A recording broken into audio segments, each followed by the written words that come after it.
Et puisqu'on parle d'écologie, voilà une femme qui a pris conscience des enjeux environnementaux avant tout le monde. Dès les années 30, la Française Anita Conti s'est passionnée pour l'océan, a embarqué sur les bateaux de pêche à destination de Terre-Neuve et vu combien les hommes maltraitaient déjà les ressources naturelles.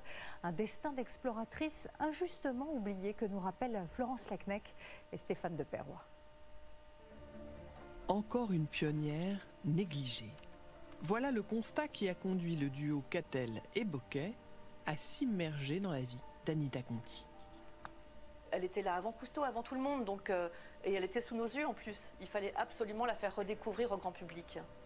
Un public qui va donc enfin découvrir la vie de cette exploratrice, amoureuse de la mer jusqu'à vouloir en découvrir tous les secrets, et qui, dès les années 30, sans aucune formation, s'embarque pendant des mois sur d'immenses chalutiers, avec l'appétit de tout comprendre, de tout étudier, la vie des marins, comme les réserves de poissons, une océanographe avant l'heure, seule femme à bord.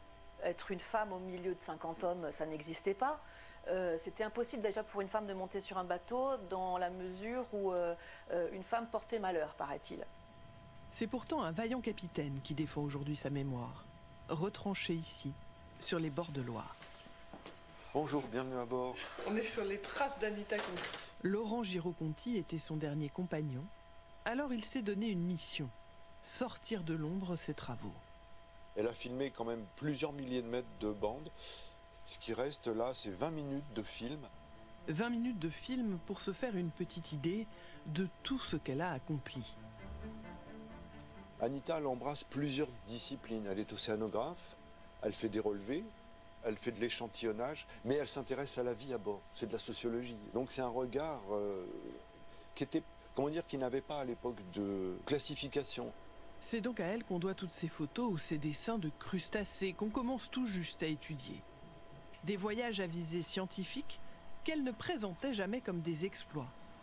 Jamais vantarde, même en répondant à une interview avec un python négligemment posé sur l'épaule.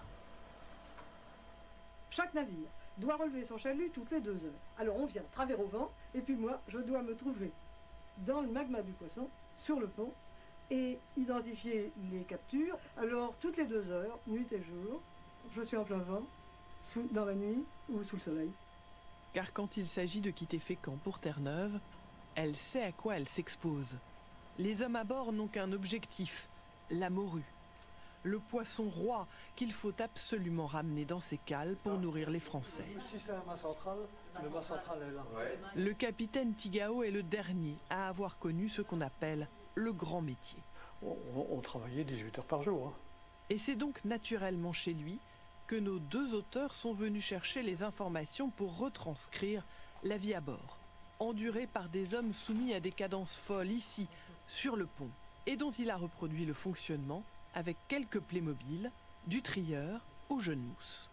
Le mousse, c'est un gamin de 14 ans hein, qui, pendant ses 12 heures de travail, lavera la morue, les mains et les pieds dans l'eau, de l'eau à quelques degrés.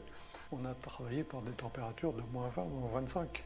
Sur le pont, j'ai vu les personnes s'évanouir par le froid. Un travail rude, dans un climat de concurrence féroce, dont Anita Conti pressent déjà les limites. Les pêcheries de Fécamp ont d'ailleurs conservé plusieurs documents à ce sujet. Les richesses marines sont-elles épuisables? Voilà l'interrogation que pose Anita dès 1934. Elle a un regard extérieur et elle remarque ce que personne ne voit. Et ce que personne ne voit, c'est l'épuisement des fonds marins. Une première alerte écologique qu'elle développe dans son livre « Les racleurs d'océan » et qui la pousse à chercher des solutions. Anita Conti va donc aussi être la première à se lancer dans l'aquaculture. Là encore, pionnière à 60 ans sur les côtes norvégiennes et en mer du Nord, une innovation pour laquelle elle n'a jamais déposé de brevet.